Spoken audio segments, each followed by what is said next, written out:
nos domínios da mediunidade, capítulo 16, segunda parte. Então, nós estávamos vendo, né, que a dona Ambrosina sentava ali na mesa, né, com muitos papeizinhos, pedidos ali do lado dela, e que as pessoas, né, merecedoras, estavam acompanhadas dos seus mentores, de algum espírito que pudesse ajudá-las, né? E esses espíritos é que iam ajudar a dar a resposta, e não o Gabriel. Porém, antes de começarem o trabalho de respostas às questões formuladas, um grande espelho fluídico foi colocado junto da médium por trabalhadores espirituais da instituição, e na face dele, com espantosa rapidez, cada pessoa ausente, nomeada nas petições da noite, surgia diante do exame dos benfeitores, que à distância contemplavam a sua imagem, recolhiam os seus pensamentos e especificavam as suas necessidades, oferecendo a solução possível aos pedidos feitos. Então, vemos que esse espelho é como se fosse um vídeo. Os trabalhadores podiam ver as pessoas como se elas estivessem ali. O que aparece ali é o seu perispírito, né? O perispírito dessas pessoas encarnadas ou não, para que os trabalhadores possam ver o que elas necessitam e ajudar.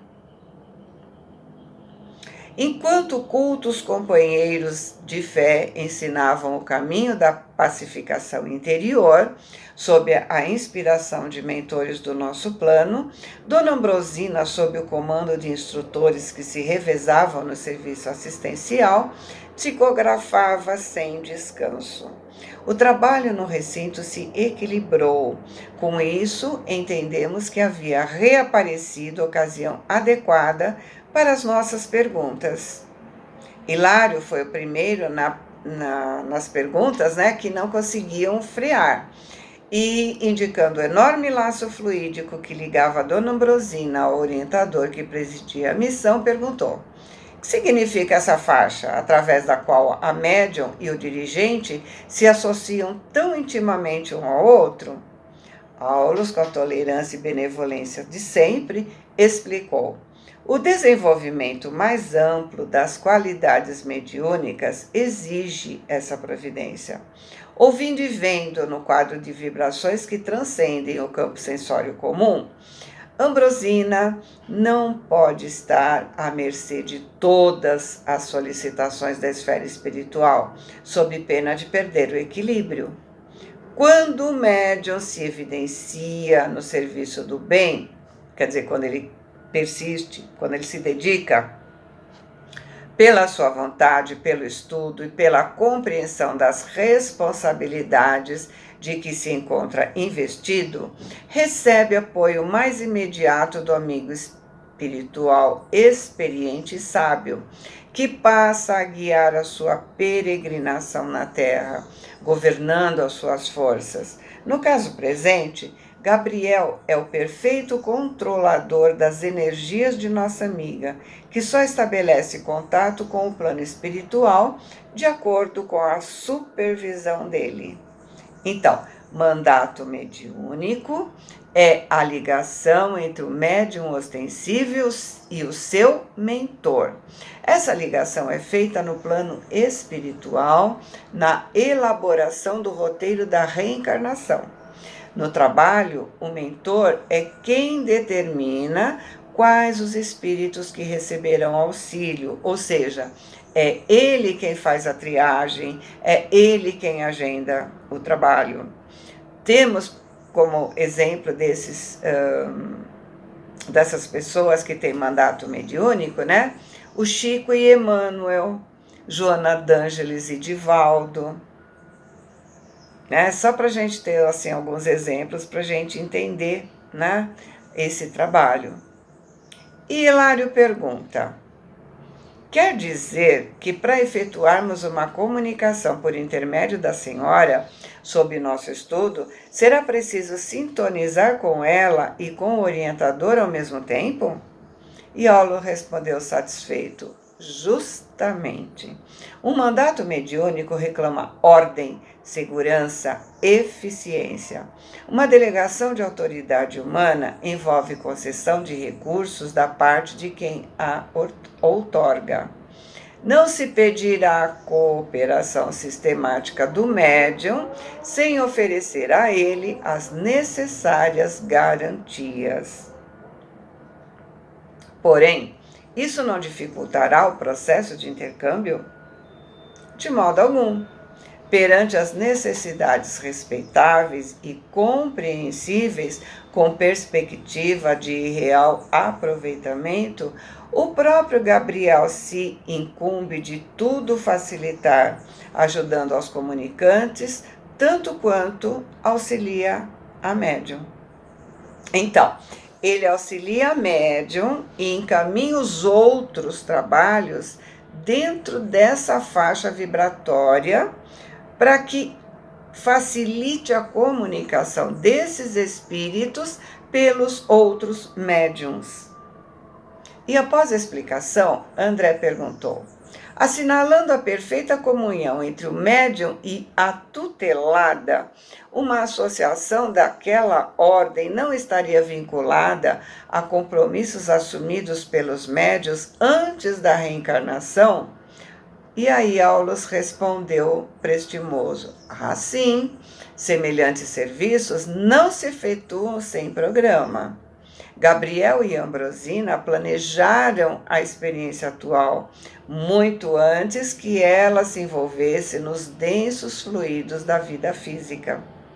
E lembrando ao assistente as suas próprias palavras, continuei: e por que dizer, quando o médium se destaca no serviço do bem, recebe apoio de um amigo espiritual?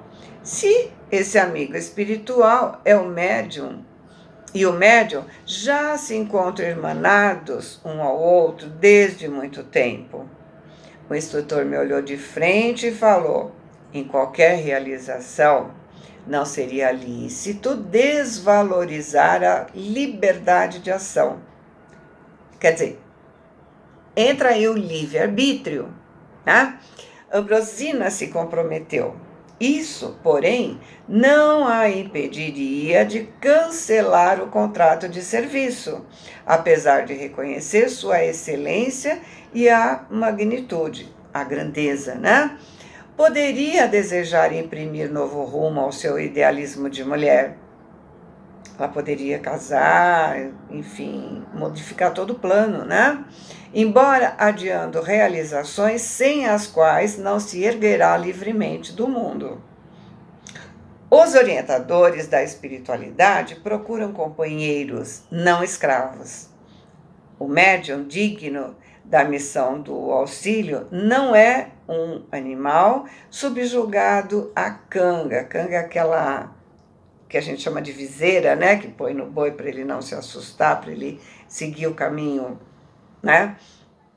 Mas sim um irmão da humanidade e um aspirante à sabedoria. Deve trabalhar e estudar por amor. É por isso que muitos começam a jornada e recuam. Livres para decidir quanto ao próprio destino, muitas vezes preferem estagiar com indesejáveis companhias, caindo em temíveis fascinações. Iniciam-se com entusiasmo na obra do bem, mas em muitas circunstâncias dão ouvidos a elementos corruptores que os visitam pelas brechas da invigilância. E assim tropeçam e se demoram na cupidez, na preguiça, no personalismo destruidor ou na sexualidade delinquente, se transformando em joguetes dos adversários da luz, que vampirizam as suas forças, aniquilando as suas melhores possibilidades. Isso é da experiência de todos os tempos e de todos os dias. Ele está dizendo que os médiuns com mandato mediúnico se comprometem antes Porém, esse instrutor e esse médium não estão amarrados. Pode ser que o médium resolva mudar os planos. Ele precisa confirmar o acordo através da aceitação do que foi combinado. Lembrando, lá no livro Os Mensageiros, onde os irmãos são médios ostensivos, que fizeram toda uma programação antes do reencarne, e quando estavam aqui, meteram os pés pelas mãos, saíram do caminho e voltaram pior do que vieram. Somos frutos das nossas escolhas. E André diz, sim, mas não seria possível aos mentores espirituais a movimentação de medidas capazes de pôr fim aos abusos quando os abusos aparecem? Meu interlocutor sorriu e disse: cada consciência marcha por si, apesar de serem numerosos os mestres do caminho. Devemos a nós mesmos a derrota ou a vitória. Ou seja, todos nós recebemos auxílio através de amigos, mentores, professores, vizinhos, Podemos aprender em todos os lugares, a todo momento de nossa vida. Basta querermos, termos vontade de aprender. Almas e coletividades adquirem as experiências com que se redimem ou se elevam ao preço do próprio esforço. O homem constrói, destrói, reconstrói destinos. Como a humanidade faz e desfaz civilizações, buscando a melhor direção para responder aos chamamentos de Deus. É por isso que pesadas tribulações vagueiam no mundo, tais como a doença e a aflição, a guerra e a decadência, despertando as almas para o discernimento justos. Cada um vive no quadro das próprias conquistas ou dos próprios débitos. Ou seja, vivemos em sintonia com os nossos iguais, temos livre-arbítrio, somos o que sentimos, o que queremos, ou seja, o que nós vibramos vai fazer a ligação aos nossos iguais. E essa ligação é feita pelo nosso sentimento, pelo nosso pensamento. Lembra? Onde está o teu pensamento? Aí está o teu tesouro. Assim considerando, vemos no planeta milhões de criaturas sob as teias da mediunidade torturante, milhares detendo possibilidades psíquicas apreciáveis, muitas tentando o desenvolvimento dos recursos dessa natureza e raros obtendo o mandato mediúnico para o trabalho da fraternidade e da luz. Então, milhões são médios torturados em todas as religiões. Desses milhões, milhares possuem possibilidades psíquicas apreciáveis, ou seja, um pouquinho mais do que o normal. Muitos desses milhares tentando desenvolver os recursos dessa natureza, mas raras obtêm o mandato de trabalho da fraternidade e da luz. Como disse Jesus, muitos são chamados, mas poucos os escolhidos. Todos temos acesso ao conhecimento, ele está aí, Mas poucos querem ter esse conhecimento, mudar de verdade. Daí as mediunidades torturadas, que são aqueles médiuns que vêm com a condição de trabalhar, que se propuseram a isso e quando chegam aqui voltam atrás. Não querem trabalhar, não querem estudar. Então, como ele veio com a porta aberta da mediunidade, ele fica à mercê dos obsessores que vão fazer o que quiserem. Portanto, ficam criando problemas para si e para os outros. E Aulus continua. E segundo reconhecemos, a mediunidade sublimada é serviço que devemos edificar ainda que essa gloriosa aquisição nos custe muitos séculos. Ou seja, todos nós devemos trabalhar com a mediunidade sublimada, mesmo que isso demore séculos. Mediunidade sublimada é a mediunidade elevada. É aquele médium que estuda, trabalha, busca seu melhoramento.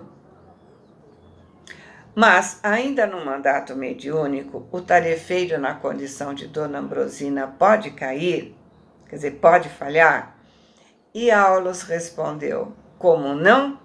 Um mandato é uma delegação de poder obtida pelo crédito moral, não é um atestado de santificação. Com maiores ou menores responsabilidades, é imprescindível não esquecer nossas obrigações perante a lei divina, a fim de consolidar nossos títulos de merecimento na vida eterna. Então, somos humanos e, portanto, estamos sujeitos a erros. Qualquer bobeada, qualquer invigilância pode nos levar à queda. Estamos todos em provas e expiações. Não dá para esquecer isso, né? E com significativo tom de voz acrescentou: recordemos a palavra do Senhor, muito se pedirá de quem muito recebeu. Onde está isso? Na parábola dos talentos, né? Na verdade, a maioria de nós é aquele que enterrou o talento, é aquele que tem a menor capacidade, e por medo, por preguiça e por tudo mais. O que recebeu mais talentos é aquele que tem capacidade e multiplicou, estudou, se dedicou. Que nós, né, saibamos aumentar, desenvolver e distribuir. A conversa à margem do serviço me ofereceu suficiente material de meditação. As valiosas anotações do assistente, em se reportando à mediunidade, me levaram a silenciar e refletir. Porém, isso não acontecia com meu companheiro, porque Hilário, olhando o espelho fluídico em que os benfeitores do nosso plano recolhiam informações rápidas para as respostas às consultas, solicitou de nosso orientador alguma definição sobre o delicado instrumento, que funcionava às mil maravilhas, mostrando quadros com pessoas angustiadas ou enfermas de momento a momento. É um televisor manobrado com recursos de nossa esfera. E Hilário minucioso perguntou: entretanto, a face do espelho mostra o corpo de carne ou a própria alma? A própria alma. Pelo exame do perispírito, alinham-se avisos e conclusões. Muitas vezes é imprescindível analisar certos casos que nos são apresentados de modo meticuloso, detalhado, né? Mas, recolhendo apelos em massa, mobilizamos meios de atender à distância. Para isso, trabalhadores de nossas linhas de atividade são distribuídos por diversas regiões, onde captam as imagens de acordo com os pedidos que nos são endereçados, sintonizando as emissões com o aparelho receptor sobre nossa vista. A televisão que começa a se estender no mundo pode oferecer uma ideia imediata de semelhante serviço, salientando-se que entre nós essas transmissões são muito mais simples, exatas e instantâneas. Então, esse livro foi escrito em 1954, né? Quando a televisão estava começando. Hoje é mais fácil para nós entendermos esse tipo de aparelho que ele está descrevendo, né? Mas na época, quase que era assim, algo desconhecido, né? Da maioria das pessoas. Meu colega refletiu alguns momentos, como se grave problema aflorasse a sua cabeça, e considerou: o que vemos sugere importantes ponderações. Imaginemos que alguém envie determinada solicitação ao mandato mediúnico. Sujeita a essa demora entre a requisição e a resposta, imaginemos que o interessado, situado longe, desencarne e permaneça em espírito, como acontece em muitas ocasiões, num aposento doméstico ou em algum leito de hospital, embora já liberado do corpo físico. Num caso desses, a resposta dos benfeitores espirituais será fornecida como se fosse dedicada ao encarnado autêntico. E o assistente disse: isso pode acontecer em várias circunstâncias, uma vez que não nos achamos no serviço automático ou milagroso. Então, vamos lembrar que os espíritos também trabalham dentro das suas capacidades, né? Agimos com o espírito de cooperação e boa vontade. O êxito depende do auxílio mútuo, porque uma só peça não solucionará os problemas da máquina inteira. Funcionários que recolhem anotações reclamam a ajuda eficiente daqueles que as transmitem. Então, estamos todos interligados, depende da sintonia.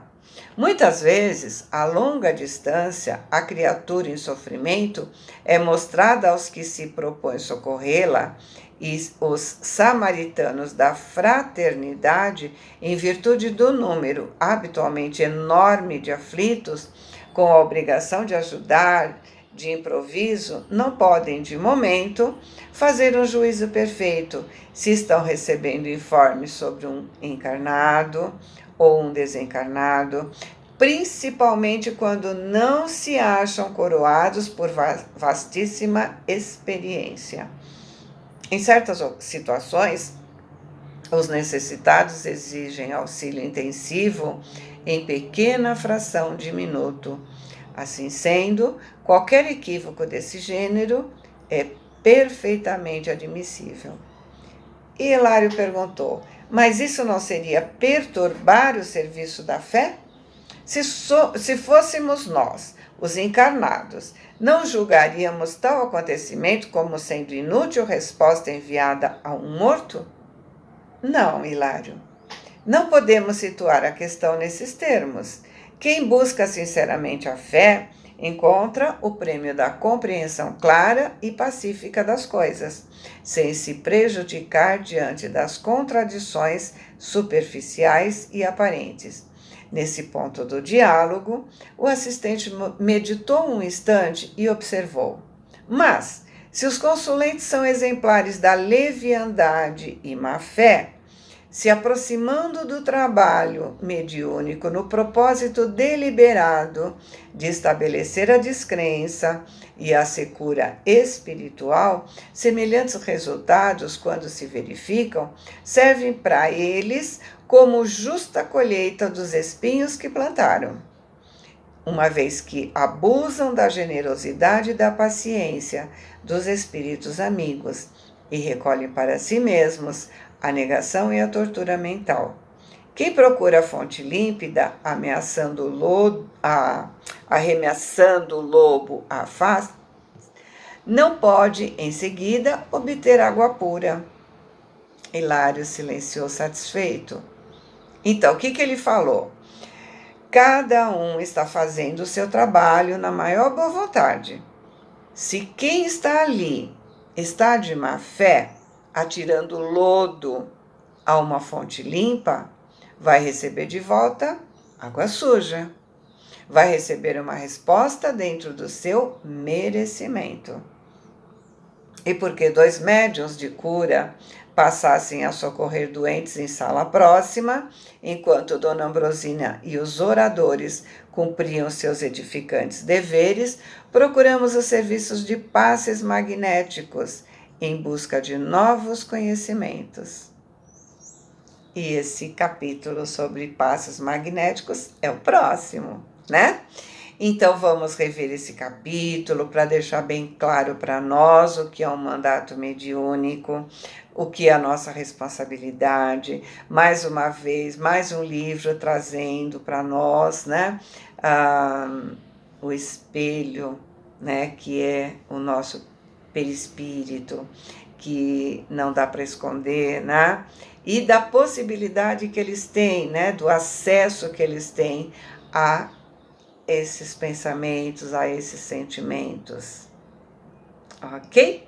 Fiquem com Deus, boa semana, amo vocês.